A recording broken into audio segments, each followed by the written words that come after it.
Good morning, fellow MAET students. Going to do for you, this is Drew Arrett, going to do for you today kind of my reflection on the CEP811 course. And I thought maybe an appropriate way to do it would be to kind of first show off my makerspace that I have. Because for me, CEP811 was all about the power of making. And just, I think what's funny about it is it's not really new thinking for me because I'm kind of a maker at heart. But what is new to me is the idea that this is something that we should be doing constantly in education. Anyway, I'll talk about that here in a second, but let me just kind of show you my space here. Now, before I show you my chaos, let me remind you that we did watch that one TED Talk that talked about having to need space to make a creative mess, right? And that's definitely what my garage is for me. It's a creative mess, okay, where I've got lots of different projects going on at once and lots of different tools out and things like that. So in the last few years, I've been mainly focused on motorcycles. So I've got kind of a plethora of bikes here. Got my big bike I just got. It's a 1981. I like old bikes. I like to learn how to work on them and keep them running. This is my 98 Ninja, which I did. I'm learning to weld on. Here's my welder that I got, and that welding process was part of my network learning project for 810.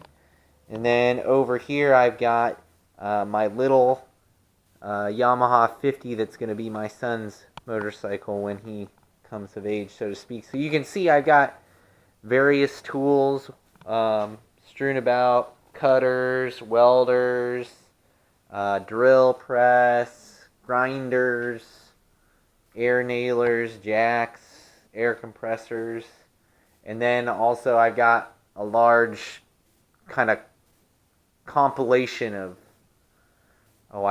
old motorcycle parts and salvaged metals and salvaged wood and all sorts of different things, salvaged barn tin, etc., kind of all over the place. So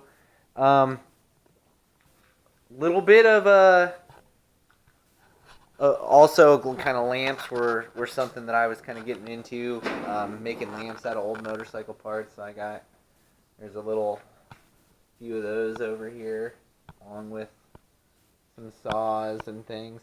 So I've got, I'm kind of a junk hoarder in that I see things and I'm like, oh, I could make something out of that later down the line. And, it's kind of a double-edged sword because it takes up a lot of space, but then again, it saves me a ton of money because I can make stuff out of all this junk. So anyway, back to education. Where does this come from? So all of this stuff, all of this making that I do out here is absolutely a huge learning process. A lot of trial and error, and there's a lot involved in all of these projects, right? I think some of them I build to sell, some of them I build just for me, but it's a cross-curricular venture, right? Because I'm not only learning how to actually make this stuff, but I'm thinking about like what social context, what kind of community am I looking to be a part of by making it?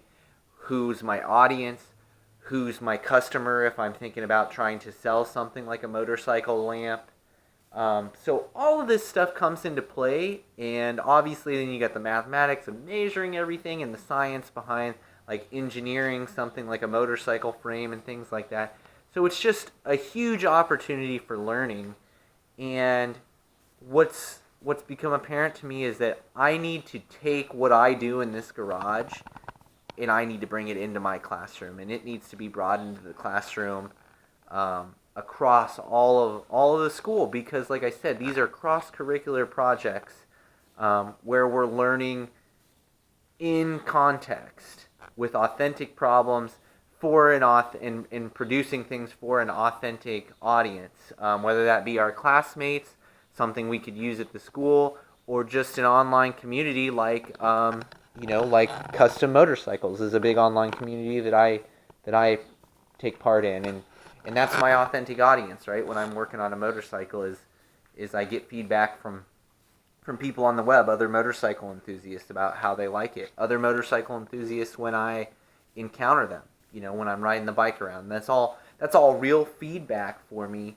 as I'm making, and that kind of is the other big revelation that I came about here, is just how important it is to have an authentic audience, because without an authentic audience, I feel like you don't get authentic feedback, and that's kind of the other thing that I really like about making, is that you get that feedback not only right away when you build something and just see if it works, but also you get feedback from your audience that you're presenting the object to.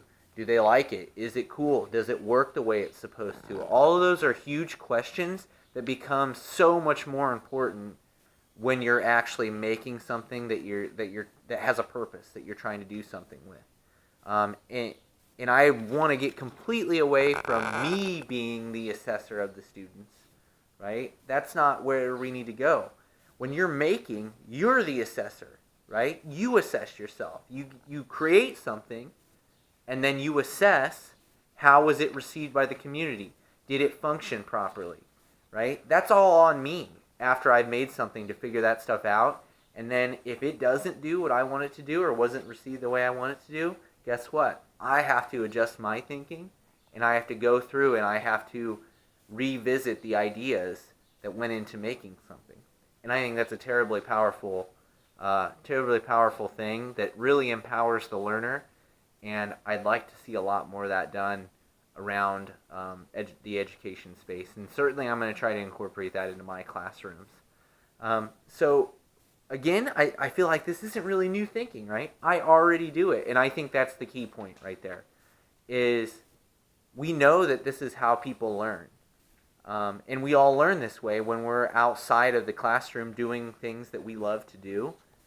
But we need to bring that love and that passion into the classroom and get our students making and being part of these communities and getting some real feedback on the work they're doing, to push them and push their skills further.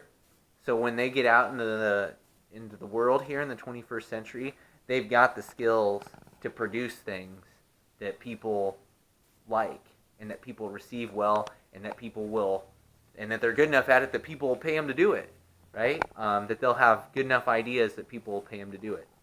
So again, thanks for the coursework, thanks for the thought-invoking assignments, and for any sort of discussions that I've had along the way. It was a great learning experience. I had a lot of fun with the class, and thanks for spending a little bit of time with me in my makerspace.